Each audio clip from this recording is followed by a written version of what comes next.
নমস্কার বন্ধুরা, বেঙ্গলি রান্নাঘরে সবাইকে স্বাগত জানাই। বড়দের আমার প্রণাম আর ছোটদের ভালোবাসা জানিয়ে আজকের রেসিপিটি শুরু করছি।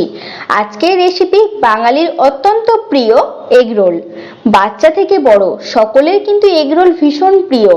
একদম দোকানের মতো এগরোল বাড়িতে কিভাবে বানিয়ে নেওয়া যায় আসুন দেখে নেওয়া যাক আজকের রেসিপিটি। এগরোল বানানোর জন্য প্রথমে ময়দাটা মেখে নেব। তার জন্য একটা বড় বাটির মধ্যে নিয়ে নিচ্ছি 200 গ্রাম ময়দা।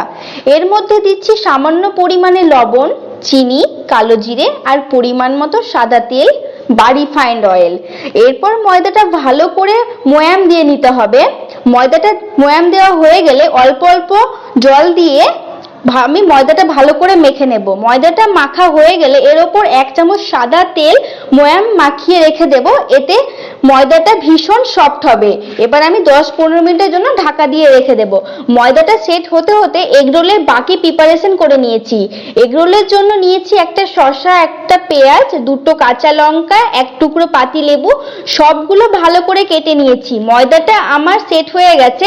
এর মধ্যে আমি 2টো লেচি কেটে নিয়েছি। এরপর এগরোলের রুটিটা শুকনো ময়দা দিয়ে বেলে নিচ্ছি। এবার কড়াই গরম হয়ে আসলে রুটিটা দিয়ে দিচ্ছি। গ্যাসের ফ্লেমটা মিডিয়ামে রেখে রুটির এপিঠ সেকে নেব। আবার তারপর অপর পিঠটাও একইভাবে সেকে নেব। এরপর একটা ডিম ফাটিয়ে তার মধ্যে দিচ্ছি স্বাদ মতো লবণ, সামান্য পরিমাণে গোলমরিচের গুঁড়ো। ডিমটা ভালোভাবে ফেটিয়ে নিতে হবে। কড়াই গরম হয়ে আসলে তার মধ্যে তেল দিয়ে ফেটিয়ে রাখা ডিমটাও দিয়ে দিতে হবে। ডিমটা দিয়ে এর ওপর রুটিটা দিয়ে হাত দিয়ে চাপ দিচ্ছি যাতে ডিমের গোলাটা রুটির সাথে লেগে যায়। এই সময় গ্যাসের ফ্লেমটা মিডিয়ামে রাখতে হবে, না তো পুড়ে যাবে। এবার ওপর থেকে তেল দিয়ে দিলাম রুটির ওপর। 2 পিঠ ভালো করে ভেজে নিতে হবে। বাকি পরোটাটাও ভেজে নিয়েছি।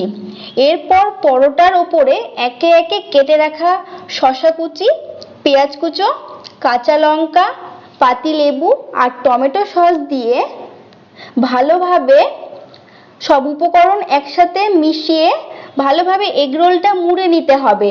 এরপর তৈরি হয়ে গেল আমাদের সন্ধ্যাবেলা স্ন্যাক্স হিসেবে এগরোল। আজকের এই রেসিপিটা আপনাদের কেমন লাগলো তা কমেন্ট করে জানাবেন। আর ভালো লাগলে ফলো দিয়ে পাশে থাকবেন। আবার নতুন কোনো ভিডিওর সাথে দেখা হবে। ধন্যবাদ।